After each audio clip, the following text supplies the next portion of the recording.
할렐루야. 네. 이제는 정말 봄이 온 것 같죠?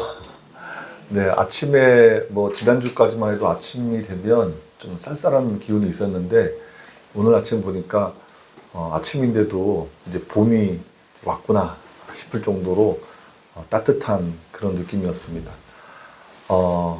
겨울이 끝나면 마침내 봄이 오듯이 우리에게도 생명의 꽃을 피우는 신앙의 봄이 왔으면 좋겠습니다. 네, 우리가 지난 주일에 부활주일을 보냈고 오늘은 부활절 두 번째 주일입니다. 우리 기독교의 전례는 부활절기를 7주를 지킵니다. 그래서 보통은 이제 부활절 날만 그 부활절을 기념하는 게 아니라 원래 교회의 전례에 따르면 7주 동안은 부활을 기념하는 그런 절기로 지키고 그렇게 7주가 지나고 나면 이제 성령 강림절을 맞이하게 되겠죠. 오늘 부활절 두 번째 주일을 맞아서 저는 성서일과 말씀을 나누려고 하는데요. 오늘 지금 방금 읽은 요한복음 20장 19절 이하의 말씀을 가지고 믿는 자가 되라 이런 제목으로 함께 은혜를 나누겠습니다. 오늘은 좀 덩치가 크신 분들이 좀 빠지셔가지고 여기가 좀 비는 느낌이 드는데 네, 다음 주엔 또 나오시리라 믿습니다. 예, 오늘 우리가 읽은 본문에는 좀 예수님의 12제자 중에 하나였던 도마라는 사람이 예수님의 그 부활을 의심하죠. 부활을 의심하다가 부활하신 예수님을 직접 만나고 나서 그 의심을 거두고 놀라운 신앙 고백을 하는 장면이 기록되어 있습니다. 우리가 잘 아는 말씀입니다. 그런데 오늘 저는 설교 준비하면서 그 도마를 향해서 하신 그 주님의 말씀이 제 마음에 남았습니다. 믿음 없는 자가 되지 말고 믿는 자가 되라. 또 보지 못하고 믿는 자들은 복되도다. 이렇게 주님께서 도마에게 말씀하셨는데 가만히 생각해 보니까 제가 믿음 없는 자였더라고요. 그래서 믿음 없는 자가 되지 말고 믿는 자가 되라. 이렇게 주님께서 저에게 하신 말씀으로 받아들였습니다. 물론 이 말씀은 오늘을 사는 우리에게도 주시는 말씀이라고 저는 믿습니다. 요한복음에 따르면 예수님께서는 부활하신 후에 막달라 마리아를 비롯한 여인들에게 처음 나타나셨죠. 그리고 그날 안식 후 첫날 저녁 때에 제자들에게 나타나셨습니다. 사실 제자들은 예수님의 그 십자가 죽음 이후에 불안하고 두려운 마음이 있었던 것 같아요. 오늘 본문 19절에 보니까 제자들이 유대인들을 두려워하여 모인 곳에 문들을 닫았더니 이렇게 기록하잖아요. 예수님께서 이제 자기들을 떠난 후에 혹시라도 유대의 당국자들이 자기네들에게 위해를 가할까, 또 그걸로 인해서 곤란한 상황을 겪지 않을까, 이런 두려움들이 있었던 것 같습니다. 그래서 그것을 두려워해서 문단속을 했다는 거예요. 혹시라도 누가 들이닥칠까 봐. 제자들은 예수님을 죽인 사람들이 자신들까지 엮어서 올가매는 건 아닐까 두려워했다는 것이죠. 그러나 이런 두려움은 하나님을 전적으로 신뢰하지 못했기 때문이기도 하고 또 아직 부활을 모르기 때문이기도 합니다. 바로 이 두려움의 순간에 부활하신 예수님께서 나타나신 거예요. 예수님은 제자들 가운데 서서 너희에게 평강이 있을지어다 이렇게 말씀하셨습니다. 평강이 있을지어다. 그냥 유대인들이 흔히 하는 일상적인 인사입니다. 샬롬이라고 인사한 거예요. 샬롬. 우리 그리스도인들도 교회에서 샬롬이라는 인사말 많이 하지 않습니까? 샬롬. 그런데 이 장면에서는 조금 다르게, 제자들에게는 좀 다르게 다가왔을 것 같습니다. 두려워하는 제자들에게 평안해라, 평강하라 라고 하는 그 샬롬의 인사말이 굉장히 위로가 되고 좀 편안한 그런 인사가 되지 않았을까 싶습니다. 어쨌든 그렇게 인사하신 후에 예수님은 당신의 그 상처 입은 손과 옆구리를 보여주십니다. 제자들은 그런 주님을 보고 기뻐했죠. 자, 20절에 보니까 이 말씀을 하시고 손과 옆구리를 보이시니 제자들이 주를 보고 기뻐하더라. 자, 제자들이 왜 기뻐했을까요? 다시 살아나신 부활의 주님을 만났기 때문입니다. 예수님께서 십자가에서 죽으셨는데 이제 우리 곁을 영원히 떠날 것 같았는데 그렇게 죽으신 예수님께서 다시 살아나셨고 또 그 살아나신 모습을 제자들에게 보이셨기 때문에 제자들이 주님을 보고 기뻐했습니다. 부활하신 주님을 만나서 두려움에서 벗어날 수 있었고 또 주님에 대한 신뢰가 더 확고해질 수 있었고 또 그로 말미암아 비로소 기쁨을 회복할 수 있었다는 겁니다. 물론 제자들은 세상으로 나가서 부활의 소식을 전해야만 했습니다. 그래서 예수님은 제자들에게 성령을 주셨죠. 22절 말씀입니다. 이 말씀을 하시고 그들을 향하사 숨을 내쉬며 이르시되 성령을 받으라. 여기서 성령은 부활하신 예수님께서 이루시는 새로운 창조의 표지이자 결실이었습니다. 여러분 이 장면을 보시면 딱 떠오르는 장면이 있을 거예요. 구약성경 창세기의 장면입니다. 창세기 보면 하나님께서 첫사람 아담을 흙으로 빚으신 후에 생기를 그 코에 불어 넣으십니다. 그러면서 창조를 완성하시는 모습을 우리가 성경 창세기에서 보게 되죠. 그것처럼 예수님은 당신의 숨결을 제자들에게 불어 넣으셔서 성령의 사람들이 되게 하셨는데 이것이 말하자면 새로운 창조를 예수님께서 이루신 그런 모습이죠. 말하자면 제자들이 부활의 소식을 전하는 사도가 될 수 있도록 새 창조를 하신 겁니다. 자, 그런데 이렇게 중요한 순간에 도마가 그 자리에 없었어요. 성령의 사람이 되게 하신 거라든지 또 23절에 보면 죄를 사하는 권세를 주셨다든지 이건 좀 나중 문제고 우선 다른 제자들에게 주님의 부활 소식을 들었을 때 도마는 쉽게 믿지 않았잖아요. 도마가 그 자리에 있었다면 믿었을 텐데 믿지 않았습니다. 도마는 이렇게 말합니다. 25절이죠. 내가 그의 손에 못자국을 보며 내 손가락을 그 못자국에 넣으며 내 손을 그 옆구리에 넣어보지 않고는 믿지 아니하겠노라. 무슨 얘기입니까? 자기가 직접 보고 직접 만나보고 믿겠다는 거예요. 직접 확인해 보겠다는 거예요. 심지어 예수님의 그 상처까지도 자기가 직접 만져봐야 되겠다는 거예요. 부활의 주님을 직접 만나보지 않고는 직접 만져보지 않고는 믿을 수 없다는 얘기입니다. 우리가 흔히 도마를 향해서 의심이 많은 사람이라고 규정하는 데에는 바로 이런 장면이 있기 때문이죠. 자, 그러나 가만히 생각해 보면 도마의 의심은 충분히 공감이 갑니다. 죽음은 부인할 수 없는 뚜렷한 현실이잖아요. 그 현실을 사는 인간이라면 누구라도 도마의 의심에 고개를 끄덕이지 않겠습니까?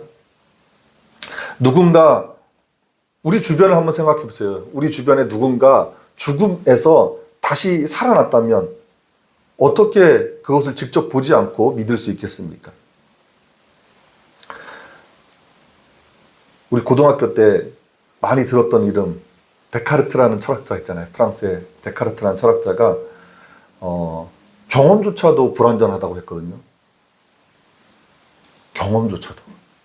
우리가 하는 경험조차도 불완전하다고 했어요. 그것도 의심했어요. 그래서 확실히 알기 위해서는 모든 것을 의심하라고 얘기했어요.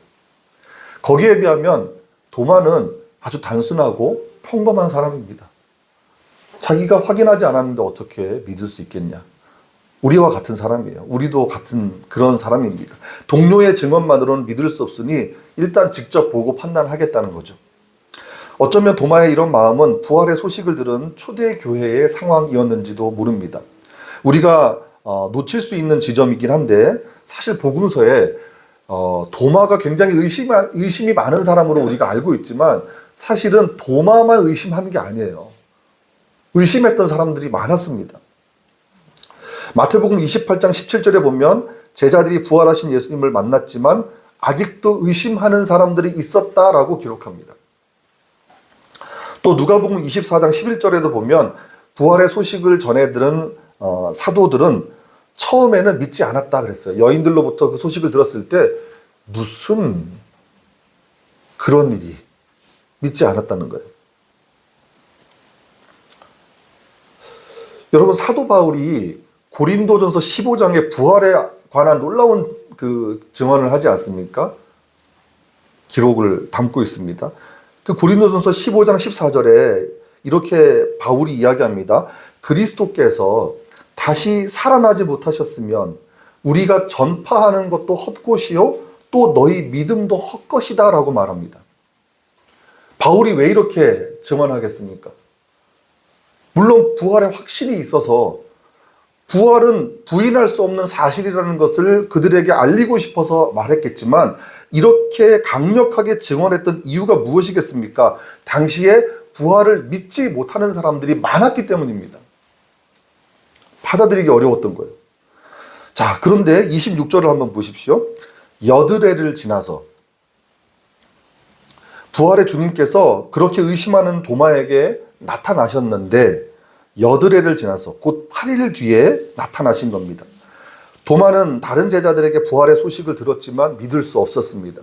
직접 보지 않았기 때문에 믿기는 어려웠지만 한편으로는 혼란스럽기도 했을 거예요. 여러분 8일이라는 시간이 도마에게 어떤 시간이었을지를 한번 상상해 보세요. 도마는 예수님과 그 공생의 사역을 함께 했던 예수님의 제자입니다. 사도입니다. 예수님께서 죽은 사람을 살리시고 아픈 자를 고치시고 하는 놀라운 기적의 현장에 도마가 있었고 또 예수님께서 하신 모든 말씀을 가까이에서 들었던 사람입니다. 예수님께서 십자가를 지시기 전에 순환예고라는 것을 하셨어요. 내가 십자가에서 죽을 것이다. 그러나 3일 뒤에 다시 살아날 것이다 라는 예언도 함께 하셨단 말이에요. 그걸 다 들었어요. 그래서 주님께서 하셨던 말씀들, 주님과 함께 했던 순간들을 생각해보고 그 말씀들을 곱씹어 봤을 것 같아요. 성경이 그러한 자세한 내용은 기록하고 있지 않지만 그렇게 충분히 짐작이 되지 않습니까? 주님이 살아나셨다면 도마에게도 그 소식은 놀라운 소식이고 기쁜 소식일 테지만 도마는 여전히 의심의 터널을 지나고 있었어요. 그 시간이 길다면 길 수 있는 여드레 8일이었다는 겁니다. 바로 이때 예수님께서 다시 나타나셨습니다. 제자들이 다시 집안에 모여 있었고 이번에는 도마도 그 자리에 함께 있었습니다. 주님께서 다시 평강의 인사를 하시죠. 너희에게 평강이 있을지어다. 그리고 도마에게 말씀하십니다. 27절입니다. 내 손가락을 이리 내밀어 내 손을 보고 내 손을 내밀어 내 옆구리에 넣어보라. 그리하여 믿음 없는 자가 되지 말고 믿는 자가 되라. 여러분 27절 말씀을 잘 보십시오. 예수님은 지금 도마로 하여금 당신의 상처를 만져보게 하신 거예요. 그런데 이어지는 말씀이 의미심장합니다. 믿음 없는 자가 되지 말고 믿는 자가 되라. 무슨 말이겠습니까? 도마를 향해서 하시는 주님의 말씀. 그래. 그렇게 의심이 들면 만져봐. 그렇게 의심이 들면 확인해봐. 하지만 도마야, 나는 너에게 믿음이 있었으면 좋겠어. 이런 거예요. 주님은 도마를 진정한 믿음의 자리로 이끌고 싶으셨던 겁니다. 오늘 본문은 도마가 예수님의 상처를 정말 확인했는지 거기에 대해서는 기록하지 않아요. 여러분 27절 말씀을 보시면 예수님께서 만져보고 확인해보라고 말씀하셨는데 도마가 진짜 만져봤는지 확인했는지는 기록하지 않고 있어요. 전통적으로는 확인했다고 이제 교회는 이해를 하고 있습니다. 초대 교부들도 그렇고요. 그리고 전통적으로는 그렇게 해석해 왔는데 오늘날 현대신학자들은 하지 않았다라고 봅니다. 그냥 본문 그대로. 다만 도마가 믿음의 고백을 한 것은 분명하게 기록이 되어 있습니다. 28절을 보십시오. 도마가 대답하여 이르되 나의 주님이시요 나의 하나님이시니이다. 도마에게 믿음의 진보가 일어난 거예요. 부활하신 주님을 만나자 의심의 구름이 걷히고 그분을 영광의 주님으로 고백하게 된 거죠. 자, 도마가 어떻게 말한 사람입니까? 나는 주님 몸에 있는 그 못자국을 내 눈으로 확인하고 내 손으로 만져봐야 나는 믿겠다라고 말한 사람이에요. 그런데 어쨌든 오늘 본문을 보니까 그 확인을 하지 않았어요. 부활하신 주님을 만났지만 그걸 확인하지는 않았어요. 다른 제자들에게 보이셨다고 말씀하잖아요. 오늘 본문에 보면. 그 확인 없이 믿음의 고백을 한 거예요. 지독한 의심을 거쳤지만 놀랍게도 주님을 만나고 본 후에 확실한 믿음이 생기고 그 믿음에 도달하게 된 거예요. 우리 복음주의 진영에 알리스터 맥그라스라는 아주 탁월한 작가가 있습니다. 이분이 신약 성경에 의심, 곧 회의를 표현하는 4가지 단어가 있다고 하는데 이렇게 주장합니다. 그 첫 번째가 주저함이라는 거예요. 주저함도 회의이고 의심이라는 거예요. 두 번째가 우유부단함이고 세 번째가 두 마음을 갖는 것이고 그리고 마지막 4번째가 마음의 상태라는 거예요. 근데 알리스터 맥그라스는 이 도마는 4번째 경우에 해당한다고 주장합니다. 의심이든 믿음이든 다 마음의 상태, 마음의 태도를 이야기한다는 거예요. 믿음이라는 것은 일시적인 상태가 아니라 일시적인 것이 아니라 계속해서 주님께 마음을 열고 주님을 신뢰하는 태도가 믿음이라는 거예요. 그런 태도가 있을 때, 그런 마음 상태일 때 그게 믿음이 있다라고 알리스터 맥그라스는 이야기합니다. 그러나 도마에게는 그런 마음의 상태가 없었다는 거예요. 그래서 예수님은 도마에게 항상 주님께 마음에 열려 있고 그리고 항상 주님을 신뢰하고 그렇게 주님께 나아가는 마음의 태도를 요구하셨다는 거예요.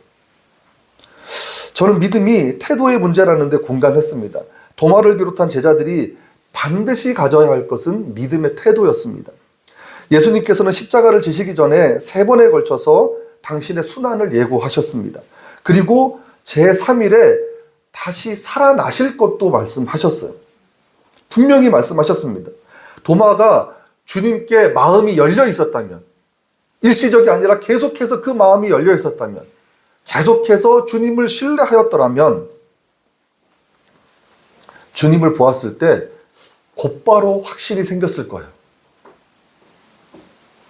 하지만 도마의 마음은 여전히 의심의 상태였죠. 의문을 품고 확인하려는 마음이 있었던 거예요. 바로 그때 주님이 말씀하신 겁니다. 도마야, 손을 내밀어서 내 옆구리에 넣어봐. 하지만 믿음 없는 자가 되지 말고 믿는 자가 되었으면 좋겠어. 이 말씀을 들었을 때 도마의 정신이 번쩍 든 겁니다. 간절히 바라기는 오늘 우리에게도 이 말씀이 들렸으면 좋겠습니다. 특별히 주님의 친절하고 따뜻한 음성으로 들렸으면 좋겠습니다.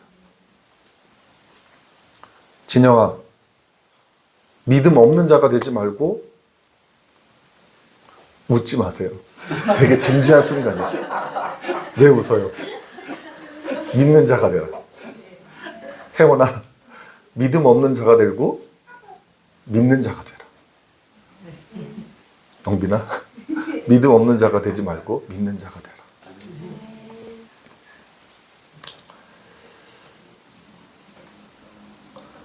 이 음성이 들릴 때 도마처럼 의심을 걷어버리고 나의 주인, 나의 하나님이라고 고백하는 믿음이 생겨나기를 주님의 이름으로 축복합니다.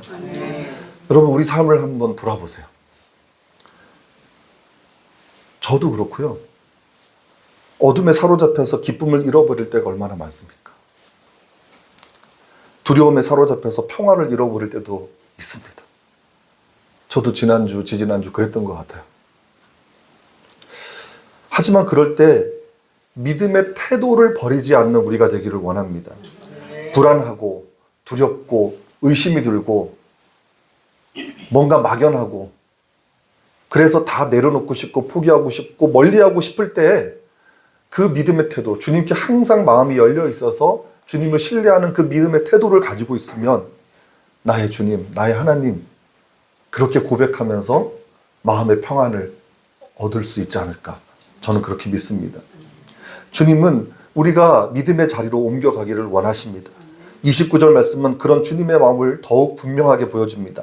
예수께서 이르시되 너는 나를 본고로 믿느냐, 보지 못하고 믿는 자들은 복되도다. 여러분, 이 말씀은 누구에게 주시는 말씀이겠습니까? 도마에게 주시는 말씀입니까? 아닙니다. 오늘 우리에게 주시는 말씀입니다. 주님이 우리 눈앞에 보이지 않지만 그 주님을 믿어야 하는 우리에게 주시는 말씀입니다. 그래도 도마는 부활하신 주님을 보기라도 했죠. 주님을 본 후에 그분의 말씀을 듣고 믿음의 도약이 일어났지만 우리는 주님을 보지 못했잖아요. 하지만 보지 않고 주님을 믿을 수 있다면, 보지 않고 주님의 십자가와 주님의 부활과 주님의 재림을 믿을 수 있다면 그것이 얼마나 복된 일입니까? 당시 도마와 같은 자리에 있던 베드로는 보지 못하고 믿는 자는 복되도다라는 주님의 말씀을 가슴에 담아두고 있었던 것 같습니다. 베드로는 베드로전서 1장 8절로 9절에서 이렇게 말씀합니다. 예수가 너희를 보지 못하였으나 사랑하는도다. 이제도 보지 못하나 믿고 말할 수 없는 영광스러운 즐거움으로 기뻐하니 믿음의 결국 곧 영혼의 구원을 받으니라. 베드로전서가 기록된 때가 AD 60년경입니다. 이때는 부활하신 예수님을 본 사람이 거의 없어요. 게다가 그리스도인들을 향한 로마의 박해도 극심할 때였습니다. 그러니 그런 현실에서도 부활의 믿음을 지키는 사람들이 있었다는 게 얼마나 놀랍고 베드로가 볼 때 얼마나 대견하고 얼마나 칭찬할 만한 일이겠습니까? 그들은 예수님을 보지 못했지만 예수님을 믿었어요. 그리고 그들을 향한 박해가 끊임없이 이어졌지만 그런 상황에서도 예수님을 믿었어요. 베드로가 그들을 칭찬하는 말을 한 겁니다. 베드로는 그런 그리스도인들을 보면서 예수님께서 도마에게 하셨던 말씀을 떠올렸을 것입니다. 그래서 그들을 칭찬하는 거예요. 사실 예수님이 떠나간 후에 제자들에게는 새로운 유형의 믿음이 요구된 겁니다. 여러분 생각해 보십시오. 제자들이 예수님과 함께 했단 말이에요. 예수님과 함께 생활했어요. 예수님을 통해서 놀라운 일들을 목격했어요. 하나님 나라의 새로운 비전도 갖게 하셨어요. 그런데 그 예수님이 그들을 떠난 거예요. 이제는 그들 곁에 예수님이 없어요. 예수님을 이제 보고 믿는 게 아니라 예수님을 보지 않고 믿어야 하는 상황이 온 거예요. 그래도 그들은 그들의 생애 가운데 예수님과 함께하는 순간들이 있었지만 그들의 제자들, 또 그 뒤에 계속 예수를 믿는 사람들은 예수님을 보지 않았단 말이에요. 그런데 어떻게 보지 않고 믿는 상황이 일어날 수 있습니까? 어떻게 보지 않고 우리가 믿음을 지킬 수 있는 겁니까? 성령 안에서 보이지 않는 예수님의 임재가 시작되었기 때문입니다. 그래서 보고 믿든 보지 않고 믿든 증거를 확인하고 믿든 증거에 의존하지 않고 믿든 우리는 믿어야 합니다. 그 믿음이 우리를 산 소망으로 이끌고 썩지 않고 쇠하지 않는 영원한 소망으로 이끄는 것입니다. 여러분, 부활하신 주님께서 제자들 앞에 나타나신 것처럼 그 주님이 오늘 우리 앞에 나타나셔서 당신의 모습을 우리에게 보여주신다면 얼마나 좋겠습니까? 그렇다면 우리 중 누구라도 의심 없이 예수님을 믿게 될 것입니다. 앞으로 어떤 어려움이 있더라도 우리는 흔들리지 않고 그 주님을 붙들 것입니다. 그러나 주님이 도마에게 하신 말씀을 잊지 마십시오. 너는 나를 본고로 믿느냐? 보지 못하고 믿는 자들은 복되도다. 사실 부활은 주님께서 우리에게 새로운 차원의 생명을 열어주신 것입니다. 죽음이 끝이 아니라 또 다른 세계가 있음을 우리에게 보여주신 거죠. 그러나 이것은 우리 눈에 보이지 않고 우리 손에 잡히지 않습니다.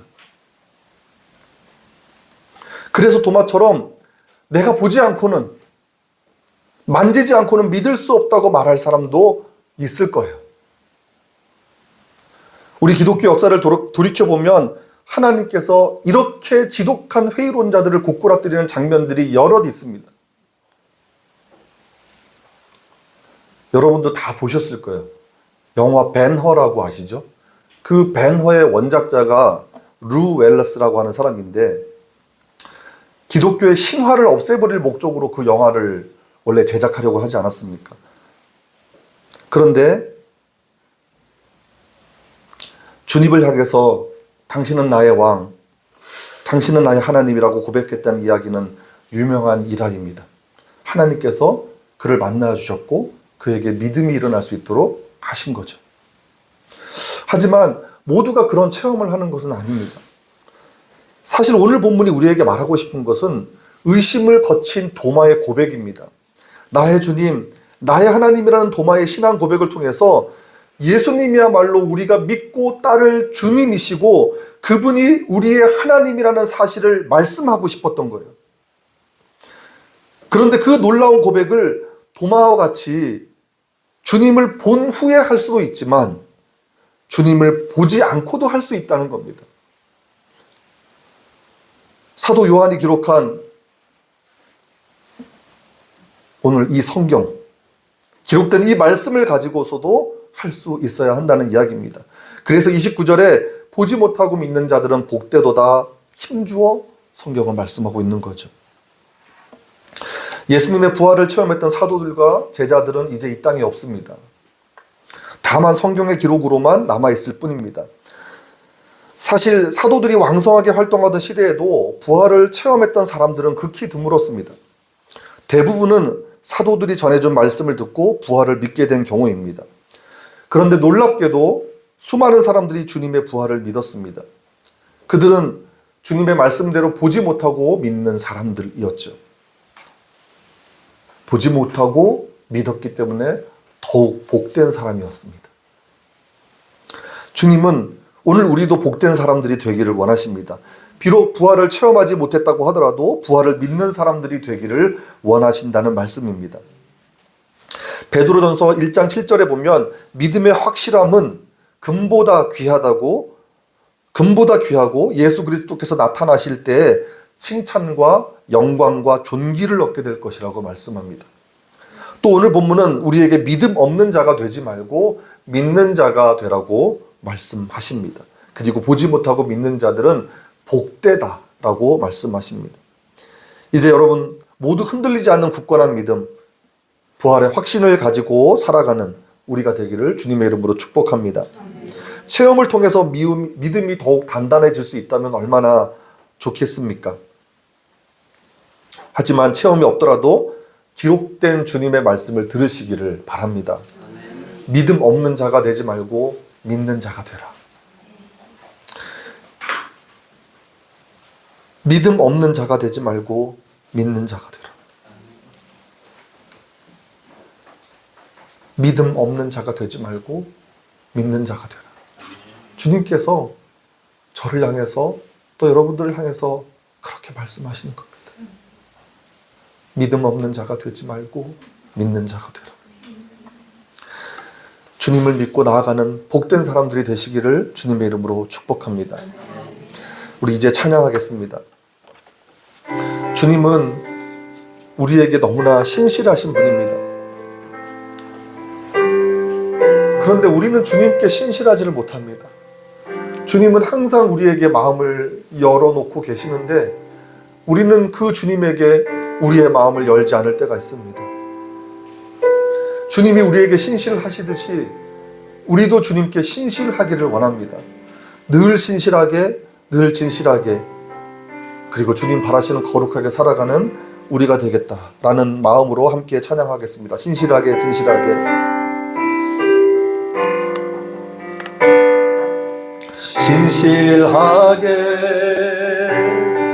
신실하게 거룩하게 살게